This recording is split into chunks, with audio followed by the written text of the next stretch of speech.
कृष्ण और सुदामा की मित्रता भारतीय संस्कृति में सच्ची, निस्वार्थ और अद्वितीय दोस्ती का प्रतीक है, जिसकी कहानी पीढ़ी दर पीढ़ी सुनाई जाती रही है।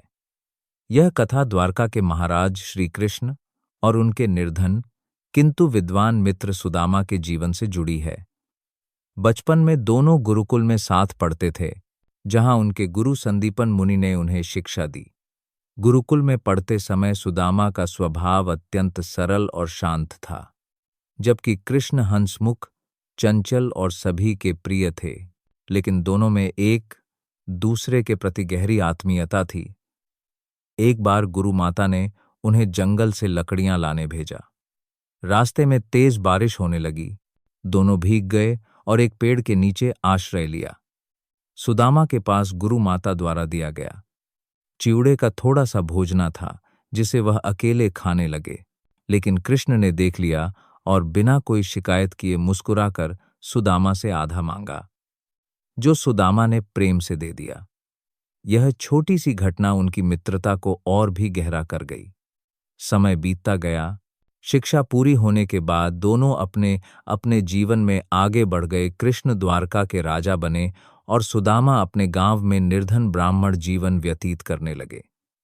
सुदामा की पत्नी अत्यंत धार्मिक और सरल स्वभाव की थी, लेकिन घर की गरीबी से परेशान होकर एक दिन उसने सुदामा से कहा कि तुम्हारे बचपन के मित्र द्वारका के राजा हैं, उनके पास जाओ, वे अवश्य तुम्हारी मदद करेंगे।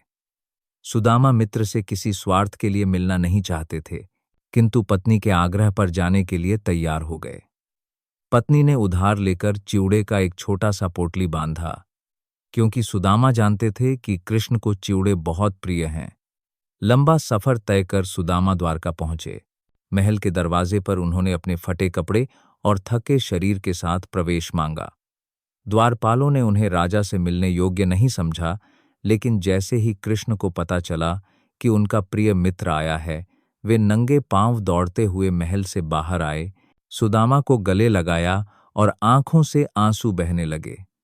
कृष्ण ने उन्हें अपने सिंहासन पर बैठाया, उनके पैर धोए और आत्मीयता से बातें की।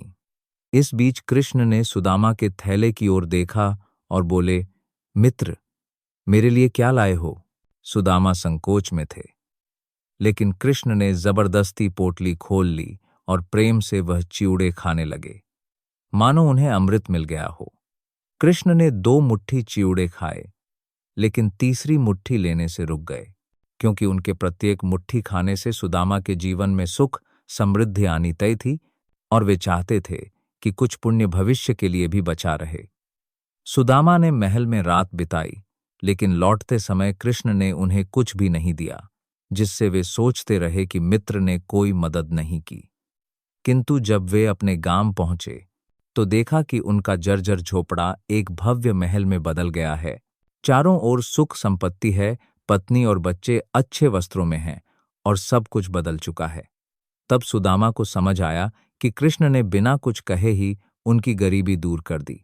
यह कहानी सिर्फ मित्रता की नहीं, बल्कि यह भी सिखाती है कि सच्चे मित्र दिल से मदद करते हैं, दिखावे के लिए नहीं, और निस्वार्थ प्रेम में कोई लेन देन नहीं होता।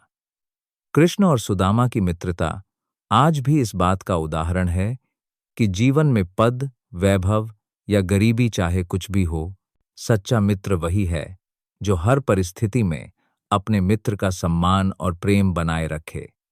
उनकी यह कथा हमें यह भी सिखाती है कि मित्रता का मूल आधार केवल हृदय का स्नेह है, न कि भौतिक संपत्ति, और यही कारण है कि यह कहानी सदियों से लोगों के हृदय को छूती आ रही है।